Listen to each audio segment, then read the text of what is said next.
It wasn't supposed to end like this. When Emma first brought up the party, I didn't think much of it. After all, we've been married long enough for me to know her patterns. A typical night out with Chloe and her friends.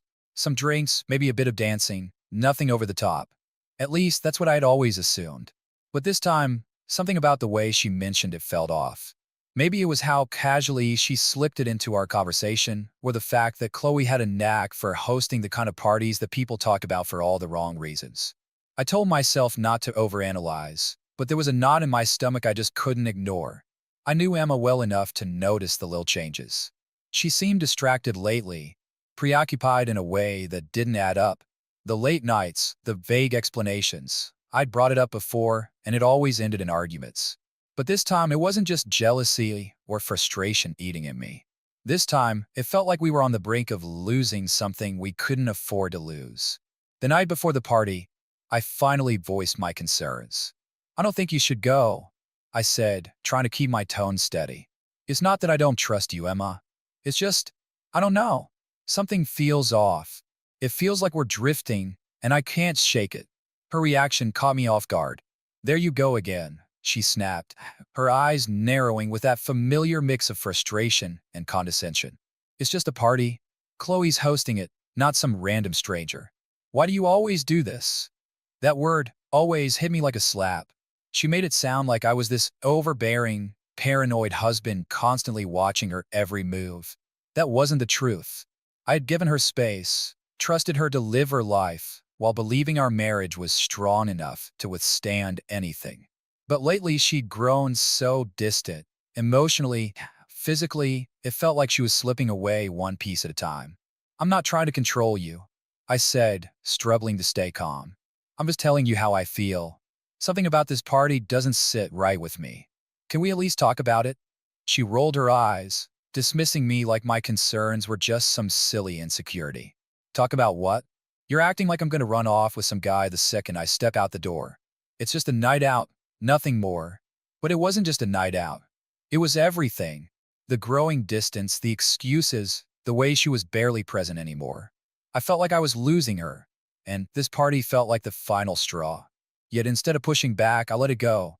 I don't know why. Maybe I was just tired. Tired of the arguments. Tired of feeling like I was the only one fighting to keep us together, while she seemed so ready to pull away. So when she left that night, I didn't stop her. But I couldn't sit still either. Hours passed, and I found myself pacing the house, my thoughts running wild. The silence was unbearable. By midnight, there was still no word from her, no call, no text. Just the empty, cold house as my only company. Finally, I made a decision, one that I knew I couldn't take back. I picked up my phone and opened the tracking app we had installed ages ago when she kept losing her phone. It felt wrong, invasive even, but in that moment I didn't care. I needed answers. I needed the truth, no matter how ugly it turned out to be. The app loaded, and her location popped up. I expected to see her at Chloe's house, or maybe a bar nearby. But instead, the screen showed something that made my stomach drop, a motel on the edge of town. I stared at the blinking, unable to process what I was seeing. A motel. What the hell was she doing there? My chest tightened as anger and dread flooded me. This wasn't just a party anymore. Something else was going on. Something I hadn't wanted to believe until now. Without another thought, I grabbed my keys and headed out the door. The drive to the motel felt endless, though it was probably only 20 minutes. My hands gripped the steering wheel so tightly they ached, and my heart pounded harder with every mile. I kept glancing at my phone, watching the little dot that marked Emma's location. It hadn't moved. She was still there. Part of me wanted to turn back, to pretend I hadn't seen anything. Maybe it was all just a misunderstanding. Maybe I was overreacting. But deep down, I knew better. The distance between us over the last few months wasn't just in my head.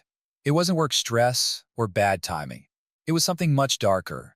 When I finally pulled into the motel's parking lot, I parked far enough away to stay out of sight.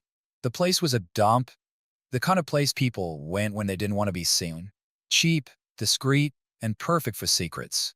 The buzzing neon sign for Westmore Motel flickered in the darkness, casting a faint glow on the rundown building. I checked the app again, my thumb hovering over the screen like I was waiting for it to tell me something different. But the blinking that hadn't moved. She was still here, inside one of those rooms. There were many to choose from. I stepped out of the car and walked across the lot, my breath shaky and shallow. The cold night air did nothing to steady me. My mind raced with every worst-case scenario, images of Emma with someone else flashing in my head, laughing, smiling, doing things she hadn't done with me in months. Her car was parked at the far end of the lot, tucked into a shadowy corner, like she didn't want it to be seen. That was all the confirmation I needed. My heart sank as I stared at her car, the reality of it all crashing down. There were no more excuses, no more pretending. She was here, at a motel, and there wasn't a single good reason for it. The trust we'd built was gone, shattered into something I didn't want to admit to myself. As I approached the room closest to her car, room 214, I felt my fists clenching in my sides. The blinds were drawn tight, but the faint glow of a lamp leaked out from the edges. I froze, my breath shallow, my heart pounding. Did I really want to see this? Did I truly want to face what was on the other side of that door? Yes. I didn't have a choice anymore. I raised my hand to knock but hesitated, stopping just inches from the door. Instead, I pressed my ear against it, straining to hear something, anything. At first, there was only silence, but then I heard it. Her voice, light and soft, laughing. A man's voice followed, muffled but unmistakable. That was all it took for rage to surge through me. I didn't need to hear more. Without thinking, I pounded on the door, hard and loud. The voices inside stopped abruptly, replaced by hurried movements, hushed whispers, and a kind of panic that confirmed everything I didn't want to believe. My body trembled with adrenaline, my mind a storm of anger and betrayal. I banged on the door again, harder this time, demanding answers. Finally, the door opened a crack, just enough for me to see her face. Emma stood there, pale and stunned, her messy hair and smudged makeup betraying her guilt. She looked like she'd been caught red-handed, unable to come up with a lie fast enough to mask what I'd already seen. "What the hell are you doing here?" she hissed, her voice low as her eyes darted nervously, scanning the parking lot like she was afraid someone might see. I didn't care who was watching. "What am I doing here? What are you doing here?" I shot back, pushing the door open wider. That's when I saw him, a man I didn't recognize, sitting on the edge of the bed, frozen like a deer in headlights. The rumpled sheets on the bed told me everything I needed to know. Emma stepped out quickly, pulling the doors shut behind her in a weak attempt to shield me from the full scene. "This isn't what it looks like," she stammered, her voice trembling, though her eyes betrayed her desperation. She was scrambling to find a way out, to control the narrative. I laughed bitterly, the sound cold and hollow. "Isn't it? Because from where I'm standing, it looks exactly like what it is." The weight of her betrayal hit me like a truck. After everything, after all the chances I'd given her, this was what she chose. She reached for my arm, trying to touch me as if that would calm me down. "Let me explain," she pleaded, her voice shaking with desperation. I yanked my arm away, disgusted. "Explain? Explain what, Emma? You're in a motel with him." My voice was sharp, each word laced with a betrayal I could no longer ignore. She opened her mouth, but no words came. For the first time, she couldn't spin a story, couldn't deflect. And that's when I knew. It was over. There was nothing left to salvage. Her hand fell to her side, and her expression shifted from shock to something colder. She wasn't sorry for what she'd done. She was sorry she'd been caught. The man in the room hadn't even bothered to come out, still sitting there like a coward, probably hoping I'd leave before it got worse. "This isn't what you think," Emma said again, her voice steadier now, as if she thought she could regain control of the situation. "We should talk. Let's go somewhere and figure this out." "Talk," I said, my voice rising. "What is there to talk about, Emma? You're standing outside a motel room with another man while I've been at home, worried sick, thinking it was something wrong with us. And now you're here, proving I was right all along." She glanced back at the door at him, then back at me, panic flickering across her face. She was scrambling for an explanation, trying to downplay the magnitude of what she'd done. "It's not what you think," she said again, her voice quieter now. Things haven't been right between us for a while. I didn't know how to handle it. I came here to clear my head. To clear your head? I snapped, my voice rising with incredulity. Is that what you call this? I don't need your excuses, Emma. You're caught. Don't insult me by pretending this is anything but what it is. She stepped closer, her tone softening, her eyes wide with a mixture of guilt and manipulation. I'm Soda. Okay. I know I messed up, but we can work through this. Let's go somewhere and talk about it. Please. Her words sounded empty, like an echo of something she didn't even believe herself. I shook my head, the anger and disbelief crashing over me. Work through this? How do you fix this, Emma? You've been lying to me for months, disappearing, making excuses. I've been sitting at home, blaming myself for everything. And this is what you've been doing. Tears welled up in her eyes as she whispered, I didn't mean for this to happen. I didn't think it would go this far. Go this far? I repeated, incredulous. Emma, it went too far the moment you chose to lie to me. The moment you walked into that room, you made your choice. And it wasn't us. She opened her mouth to plead again, but I cut her off. Was it worth it? I asked, my voice quieter now. Not from calm, but exhaustion. I was drained, worn down from carrying the weight of our failing marriage alone. Was it worth destroying everything we had? Because I'm done fighting for someone who walked away months ago. She looked down, her facade cracking enough for me to see the guilt in her eyes. But that guilt wasn't for me. It was for herself, for being caught, for losing control of her web of lies. I didn't mean for this to happen, she whispered again, her voice breaking slightly. I don't want this to be the end. Please, let's figure this out. I'll make it right. Her words were meaningless now. I laughed, a bitter, hollow sound. It was already over, Emma. The moment you lied, the moment you picked someone else over us, you ended it. There's nothing left to fix. You don't get to make it right now, I said, my voice quiet but firm. That's when the tears started. Whether they were real or just another attempt to manipulate me, I couldn't tell anymore. She stood there, dabbing at her eyes, trying to look remorseful, but it was too late for that. The damage was done. No amount of tears would erase what she had done. All I felt was cold, hollow resignation. You need to leave, I said, my anger giving way to exhaustion. Go back inside. Do whatever you want, but don't come home. We're done.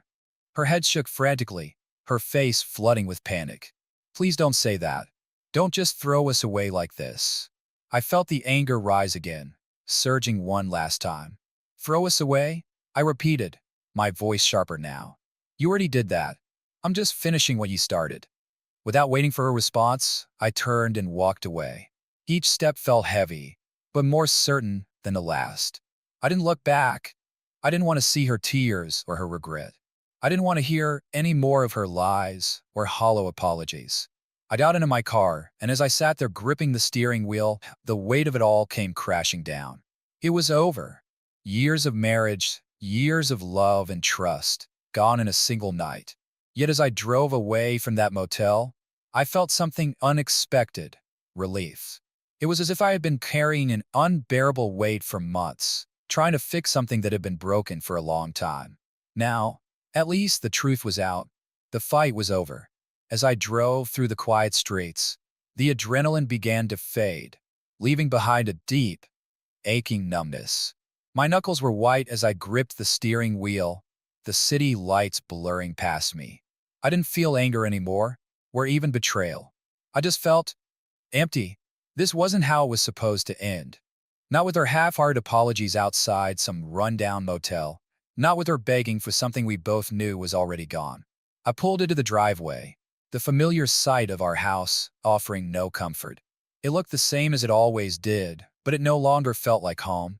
It was just a building now, a hollow shell where two people had drifted apart, pretending for far too long that everything was fine. I sat in the car for a long time, staring at the front door. I knew once I stepped inside, there would be no going back. Everything would change. I stayed there, running through the past few months in my mind, replaying every moment when I should have seen the signs. The late nights with no explanations. The way she'd come home acting like everything was normal, even though I could feel the distance growing between us. The moments when I tried to reach out, tried to connect, and she would shut me down, brushing off my concerns like they were nothing. How long had she been cheating? How long had she been lying to my face? The bitterness rose in my chest, but I pushed it down. There was no point in being angry now. The truth was, I had lost her a long time ago. I was just too stubborn to see it. Eventually, I forced myself to get out of the car and walk inside. The house was dark and silent, just as it had been when she left earlier that night. I tossed my keys onto the counter and stood there in the kitchen, the weight of everything crushing down on me. The clock read 2 a.m. She'd be back soon. At least, I thought she would. The fight outside the motel had been raw and brutal, but I knew Emma too well. She wouldn't just disappear. She'd come back, try to explain, try to convince me it wasn't as bad as it seemed. But I was done. I grabbed a beer from the fridge and sank onto the couch, staring at the wall as I took a long drink. The bitterness of the beer matched the bitterness in my chest, but it didn't matter. I just needed something, anything to cut through the emptiness. My thoughts drifted to the night we'd first moved into this house. We'd been married for 2 years, still in that honeymoon phase where everything seemed perfect. I remembered how excited Emma had been, how we'd spent hours unpacking, laughing, talking about the future. We had plans, big plans, kids, vacations, a life we were going to build together. That felt like a lifetime ago. Now, all I could think about was the look on her face when she opened that motel door. The panic, the guilt, and the lies. Even when she was caught red-handed, she still tried to twist it, to make it seem like there was something left to salvage. As if we could just sweep it all under the rug and go back to pretending everything was fine. But there was no going back. Not anymore. The front door creaked open, and I heard her footsteps as she stepped inside. She paused in the hallway, probably unsure if I was still there. I didn't move or say anything. I just waited. She walked into the living room, her face pale, her eyes red and swollen from crying. She looked different now, like the weight of what she'd done was finally hitting her. But it didn't matter. The damage was done. She sat down in the chair across from me, keeping her distance. For a moment, we just sat in silence, the space between us feeling like miles. Finally, she whispered, "Can we talk?" Her voice was shaky and certain. I didn't respond right away. I didn't even look at her. I just took another sip of my beer, letting the silence stretch on until it became unbearable. "What is there to talk about?" I asked, my voice cold, detached. "You've already said enough." She looked down, wiping at her eyes. "I know I messed up. I know I hurt you. But I swear, it wasn't what it looked like." I couldn't help but laugh, a bitter, raw sound. "It wasn't what it looked like? Emma, I caught you in a motel room with another man. How much worse could it possibly be?" "It was a mistake," she pleaded, her voice breaking. "I wasn't thinking straight. I was scared. I didn't know how to fix things between us. And I made a terrible mistake," she said, her voice cracking. "But it's not what you think." I finally turned to look at her, my gaze sharp and unyielding. "You cheated, Emma. You lied. And even now, you still lying. Just admit it. Stop trying to make this into something it's not." She flinched as the words hit her, fresh tears welling in her eyes. "I'm not lying," she whispered. "I know it looks bad, but it was a one-time thing. It didn't mean anything. I was lost, and I didn't know how to tell you. I didn't know how to deal with everything."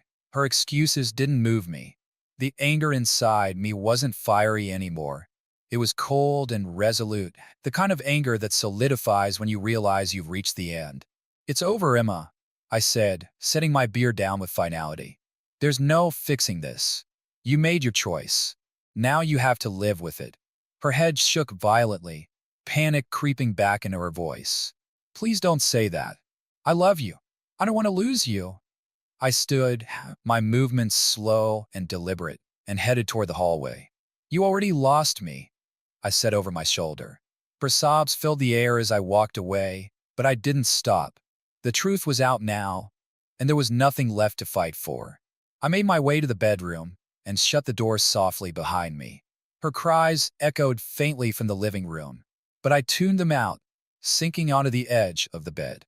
The weight of everything pressed down on me, heavy but strangely final. It wasn't the explosion of heartbreak I had imagined. It was quieter, emptier, a hollow acceptance that this was the end. The room around me felt colder, unfamiliar, like it wasn't mine anymore. My eyes wandered to the walls, taking in the photos and mementos of the life we had built together. Smiling faces on vacations, our wedding day, little tokens of a love that had once felt unbreakable. But now, it all seemed distant, like I was looking at someone else's memories. My gaze fell on a photo from our honeymoon, the two of us on a beach somewhere, laughing as if the world couldn't touch us. How had it all fallen apart so quickly? Or maybe it hadn't been quick at all. Maybe it had been unraveling for a long time, and I had been too blind to see it. Emma's betrayal wasn't the beginning of the end. It was just the final nail in a coffin we had been building together for years. A soft knock at the door broke through my thoughts. I didn't answer, but Emma opened it anyway. She stood there, her face streaked with tears, her pale features etched with desperation. "Can we just talk? Please?" she asked, her voice barely above a whisper. She hovered in the doorway, hesitant, as if she knew deep down there was nothing left to say. I looked at her, the woman I had once loved so deeply, the woman I had built a life with. Now all I could see was a stranger, someone who had made choices I couldn't understand, someone who had thrown away everything we had for a moment of selfishness. "What is there to talk about, Emma?" I said, my voice flat and emotionless. "Do you think more words are going to change anything?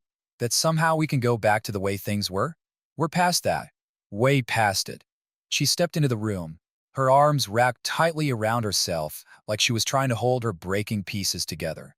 "I know I ruined everything," she said, her voice trembling. "But I don't want to lose you. I'll do anything to fix this. I'll end it with him. I swear." I cut her off, my voice sharper than I intended. "There's nothing left to end, Emma. I don't care about him. I don't care about your excuses. The moment you walked into that motel room, you ended us." Her face crumpled at my words, fresh tears spilling down her cheeks. "Please," she whispered, her voice breaking. "I love you. I know I made a horrible mistake, but I still love you. We can fix this. I know we can." I shook my head slowly, my chest heavy with a mix of sadness and cold resolve. "You love me?" I asked quietly. "Are you sure about that? Because this doesn't feel like love to me.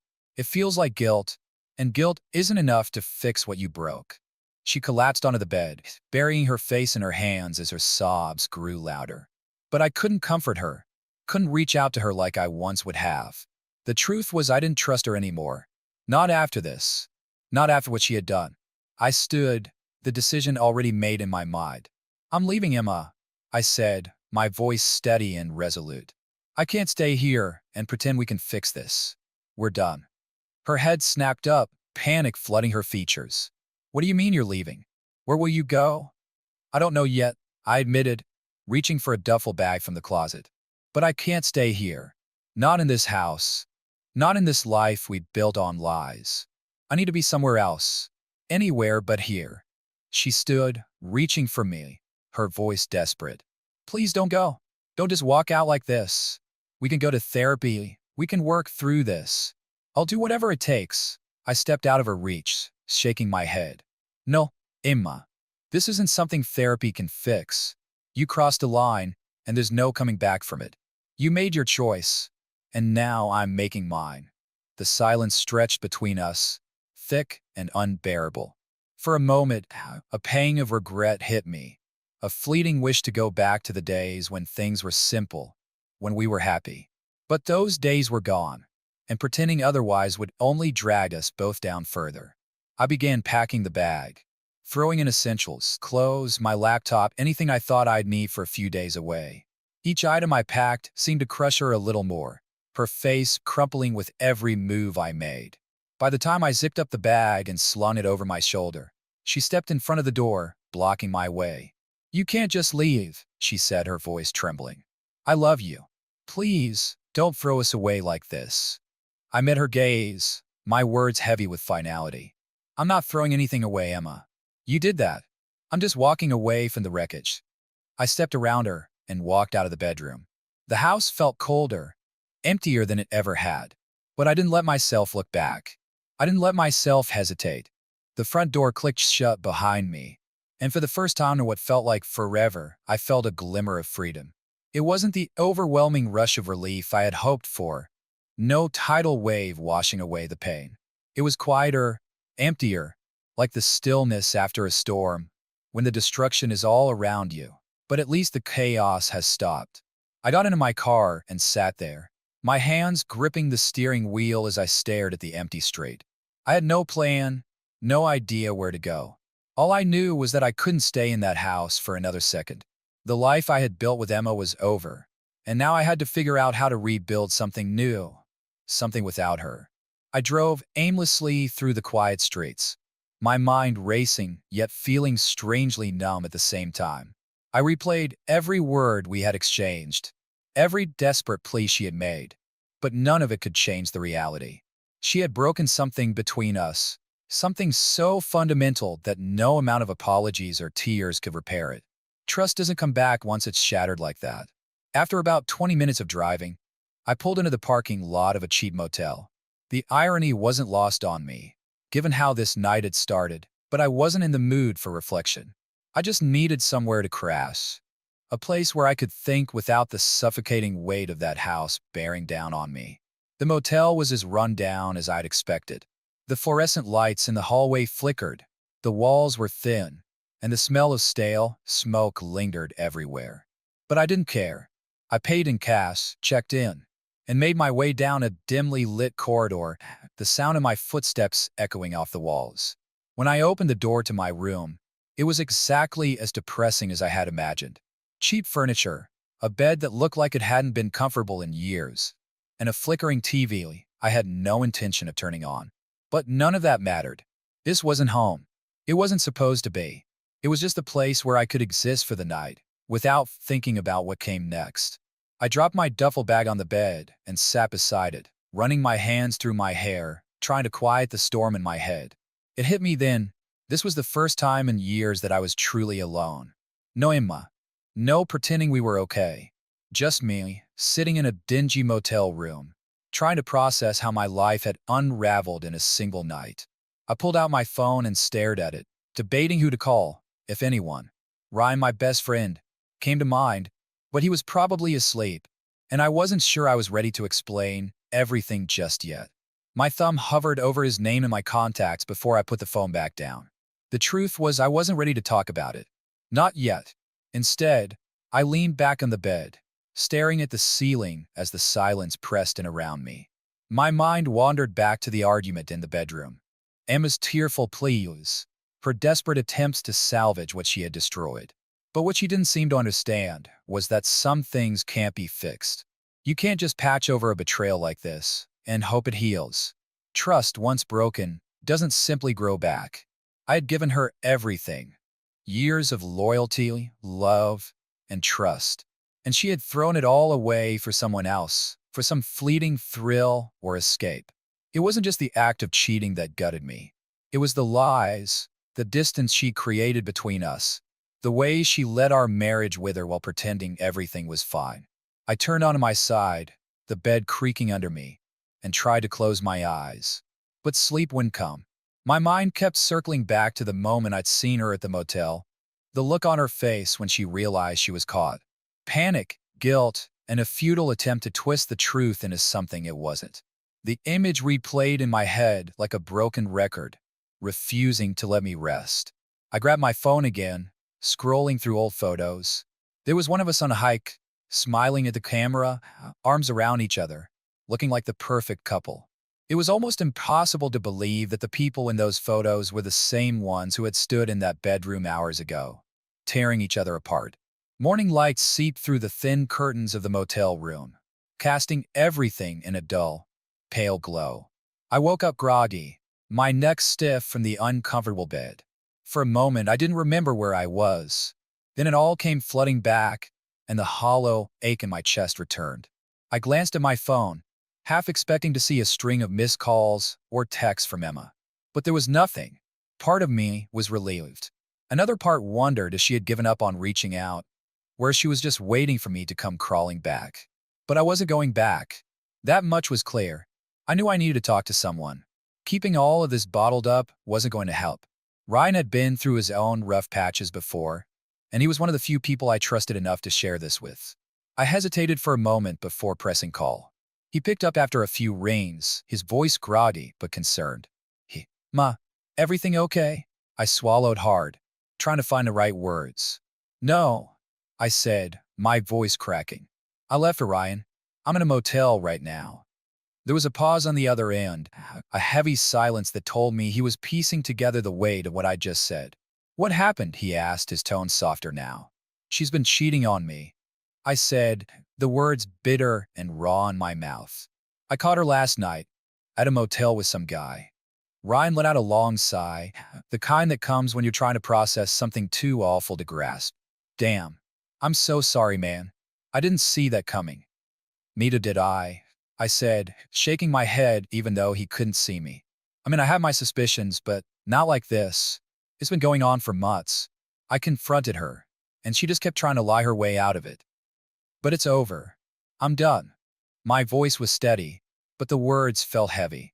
Ryan was silent for a moment on the other end of the line. Then, gently, he asked, "Where are you now?" "Some crappy motel on the edge of town," I admitted. "I just needed to get out of the house. I couldn't stay there." "You wanted to come by? We can grab breakfast or something. Talk it through." The thought of having someone there, someone who wasn't tangled up in this mess of emotions, felt like a lifeline. "Yeah," I said, a small sense of relief creeping in. "That would help." We agreed to meet at a diner not far from where I was staying. As I got ready, I realized how much I needed this. I couldn't carry the weight of everything on my own anymore. The drive to the diner was short, but it felt like I was traveling miles. Like I was leaving behind the wreckage of the life I'd built and stepping, however uncertainly, into something new. It wasn't liberation, not yet, but it was a start. Ryan was already waiting when I arrived, sitting at a booth in the corner. 2 steaming cups of coffee sat on the table. He waved when he saw me, his face a mix of sympathy and quiet concern. As I slid into the booth, he pushed one of the cups toward me, understanding without words that I needed it. "So," he said, leaning forward, his hands wrapped around his mug, "tell me everything." And I did. Piece by piece, I unloaded it all. The weeks of distance, the lies Emma had spun, and the nagging suspicion that led me to track her. I told him about the motel, the confrontation, the way she had tried to twist the truth even when she was caught. I laid it all out, like unpacking a bag that had grown far too heavy to carry alone. Ryan listened quietly, nodding occasionally, his expression grim. When I finished, he leaned back and let out a slow breath. "Man, I'm sorry," he said, his voice heavy. "There's no excuse for what she did, but I'm glad you left. You can't come back from something like that." I nodded, taking a sip of the coffee. It was hot and bitter, but grounding. "Yeah, I thought maybe we could fix things. But after last night, it's clear there's nothing left to fix." Ryan tilted his head, studying me. "So, what's your plan now?" I shrugged, the words feeling foreign and uncertain. "I don't know yet. I guess I'll have to go back to the house at some point, figure out the next steps. Divorce, probably move out." Saying it aloud made it feel more real, like the life I'd known was slipping further away. Ryan gave me a sympathetic look. "If you need a place to crash, my couch is always open.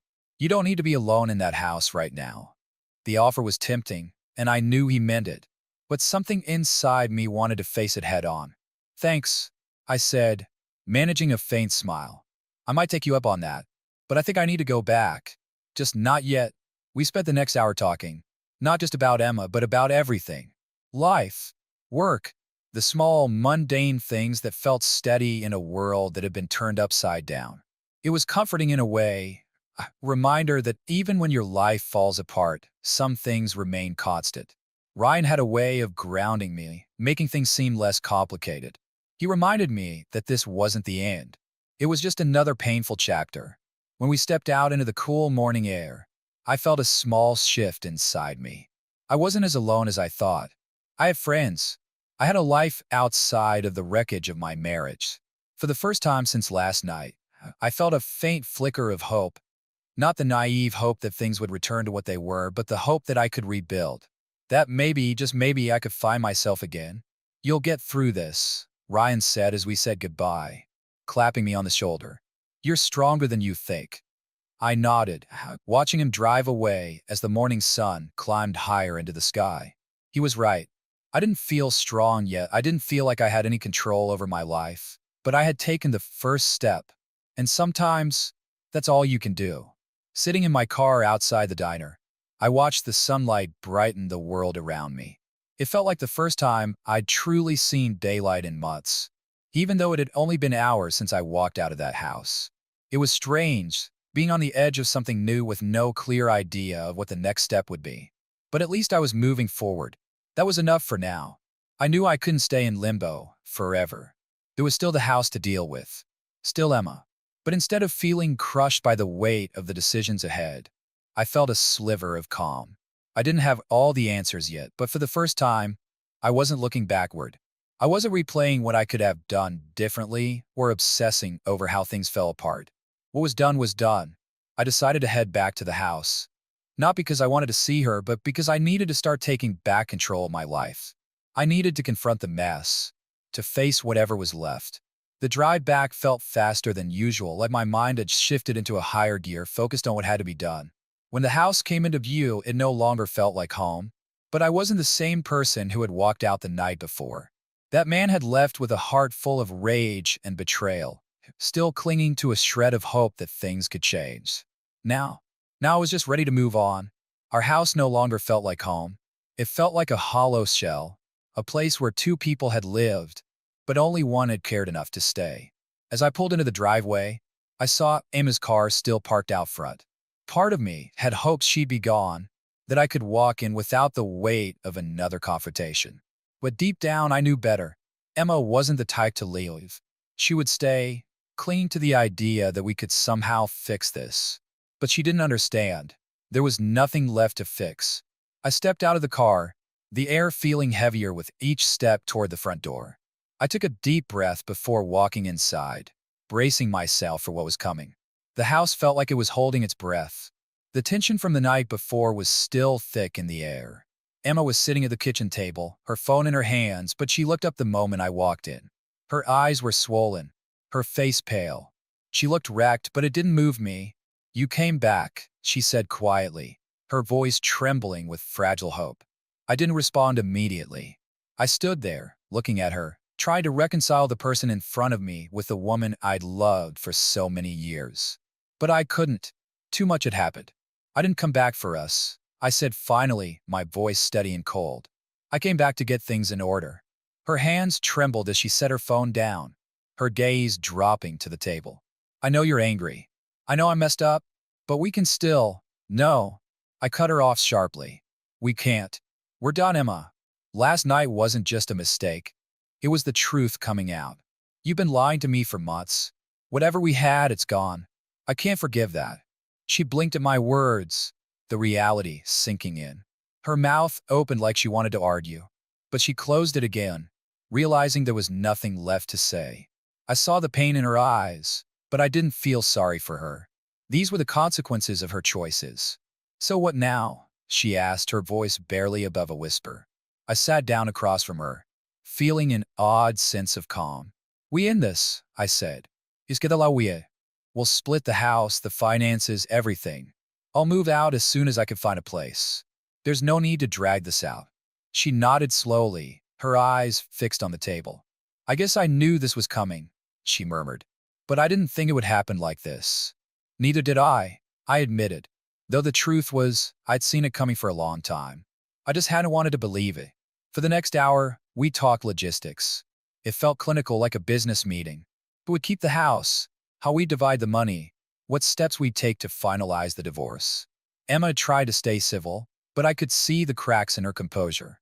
Every so often, she glanced at me with guilt in her eyes, like she wanted to say something that would fix everything. But she never did. There was nothing left to say. When we finished, I stood up, ready to leave. I'd already packed what I needed the night before, and I didn't want to spend another minute in that house. As I grabbed my bag, Emma stood too. Her eyes were wet with fresh tears. "I'm sorry," she said softly, "for everything. I never meant to hurt you." I looked at her, feeling detached from the moment. The words were hollow now, meaningless. They couldn't undo what she had done. I know, I said quietly, my tone final. But it's too late for that. With that, I turned and walked out the door, leaving behind the life we had built together. I didn't know where I was going. Maybe to Ryan's place for a few nights, or maybe to another motel until I found something permanent. But as I drove away, I felt something unexpected. I wasn't looking back. For the first time, I wasn't replaying what I could have done differently or how I could have saved our marriage. I was thinking about what came next. The future was uncertain, but for the first time in a long time, that didn't scare me. I felt something close to freedom, and that was enough. Later, sitting in another motel room, I scrolled through my phone, looking at old photos of Emma and me. Picture after picture of vacations, hikes, celebrations. Each one a reminder of what I thought we had. Each one now felt like a lie. I started deleting them, one by one, letting them go like dead leaves falling from a tree. The more I deleted, the more I realized how much of my life I had invested in someone who wasn't who I thought she was. Finally, I put the phone down and stared at the ceiling. The quiet settled in around me, heavy but not unbearable. There was no going back. I knew that now. No amount of words or promises could undo what had happened. Emma had made her choice, and now I had made mine. This was the first night of my new life. Alone. But maybe that wasn't a bad thing. Maybe after everything, it was time to figure out who I was without her. Time to reclaim the pieces of myself I had lost trying to hold on to something that had already slipped away. As I drifted into a restless sleep, one thought kept echoing in my mind. It's over. And this time, I wasn't scared of what that meant.